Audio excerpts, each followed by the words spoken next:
จ้าสวัสดีค่ะครับสวัสดีครับเจน่าครับจ้าสวัสดีค่ะโอ้เอายว่าเกี่ยวกับรูเดอร์เจน่าเนอะเอาบ่เป็นหยังไปต่อรูดไปเทิงของไทยของลาวเฮานั่นล่ะแต่ว่ากะผมก็อธิบายอยู่ดอกเนาะว่างั้นเนาะวางไห้ไปอ่ะเนาะคือจังเลขไทยก็อธิบายอยู่มันอาจจะศูนย์อาจจะเป็นหนึ่งนะจ้ามันบ่เป็นหนึ่งมันก็จะเป็นเก้าเพราะว่ามันไม่ลงแต้มได้แค่นั้นเพราะว่าศูนย์กับห้ามันเป็นตัวเดียวกันแล้วนะวันนี้นี่มันก็มีโอกาสลงแต้มได้แค่เป็นสี่แล้วก็ขึ้นไปแค่เป็นหกวันนี้มันหารโมม่ามในสี่มาวันนี้ก็คือจังมีแล้วนี่มันก็ให้หนึ่งมาจังนั้นคือการนั้นศูนย์ก็ได้ให้หนึ่งให้สองคุณมามันให้ไล่มาทั้งคุณหนึ่งแล้วก็คือมันรู้แต่ว่ามันรู้มันจะเป็นลักษณะนี้เลขนั้นอันเลขผมนั่นจ้ามือที่ผมอธิบายว่าเราผมให้เลขวิ่งไปแล้วนี่ผมก็ถือว่าโอ้มันมีโอกาสเป็นได้ขึ้นแต้มต้องแต้มน้องๆนี่แหละถ้ามันหลุดนะถามว่ารู้ก็ต้องมีตัวหนึ่งติดทัดที่เลยแต่ส่วนมากก็บ่ค่อยรู้ดอกโดนจะรู้ตัวหนึ่งวันเอามาเอางวดวันที่19เลยค่ะหรือมันสิรุดนำไปหนากับว่าจากเพราะว่ามันจ้าก็ลองตรงเนาะเอาเดี๋ยวนี้เอาวิ่งหกกับหนึ่งเด้อวิ่งรูดที่6 กับ 1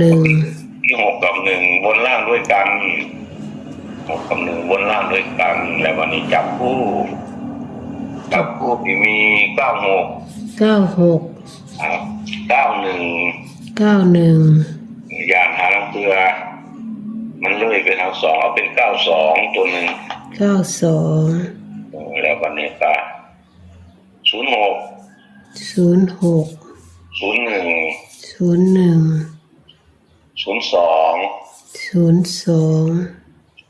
02เอาเป็นตัวกันเนี่ยเจน่าแล้วเธอหกกับหนึ่งมันสองกันเอาเป็น61ตัวหนึ่งกัน61แล้วก็90อีกตัวหนึ่งวันนี้เอาเลข3ตัวเอาจัก3จุดด้วยเจน่าเนอะจ้า2จุดมี691ตัวหนึ่ง691อีกตัวหนึ่งก็806วันนี้ผมเน้น6กับ1นี่แหละแล้วก็เลข2ตัวบนล่างด้วยกันเน้น96กับ91เรื่องเกณฑ์เรื่องเน้น9691การเลขนั่นก็มีกลับเนี่ยเจด้าเนอะผมบ่ทันได้ฝากหลักใครครับจ้าอันนั้นคือคุณพ่อคุณแม่มีพี่ๆน้องๆก็มาเบิ่งก็ว่าโอ้บ่มากล่ะที่เพิ่นจับไว้กับปีเท่าแน่จังน้อยจังซี่นะจ้าถึงถามว่าเขาชอบอยู่ชอบ91บ่หรือ96นำผมจังซี่ก็มันสิซื้อตรงๆก็ปีนไปจักบาท2บาทแน่นั่นคือกันไว้นะค้ำออกตกกลับเนาะเพราะมันเคยเป็น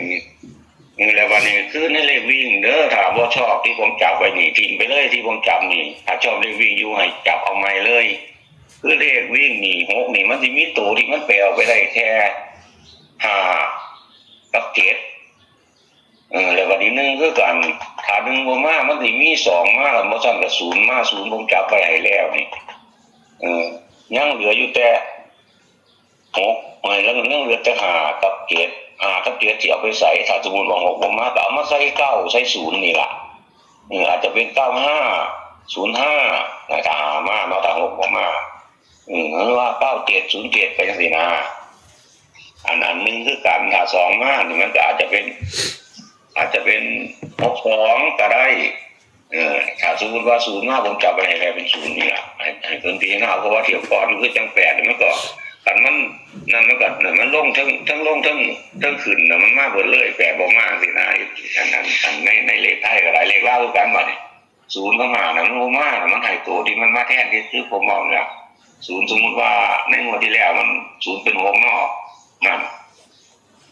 มันก็ขึ้นแต้มไป1ว่าทั้งนอกนี่ล่ะก็ทั้งหมดทั้งมวลตรงนี้เด้อเจนางเด้อจ้าเอาขออนุญาตทบทวนตัวเลขเนาะค่ะเนาะค่ะตัวเลขแนวทางของเซียนผาสุกนะคะวิ่งรูดที่6กับ1ตัวเลขที่เพิ่นจับคู่ให้มี96 91 92 06 01 02กัน61กับ90เนาะชุด3ตัว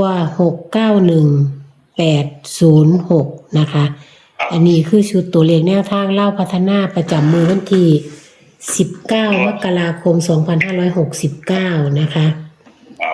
พี่น้องมักชอบกัดจัดนะคะ หรือบอจดไว้มึงก่อนก็ได้แล้วแต่เฮามักเฮาชอบเนาะค่ะเนาะ ถือใจก็จัดไปจ้าจ้า ติดตั้งเลขก็คือเห็นนั่นแหละมันมากจะขึ้นแต้มขอให้โชคดีทุกคนสวัสดีครับ จ้า สวัสดีค่ะ โชคดีครับโชคดีครับ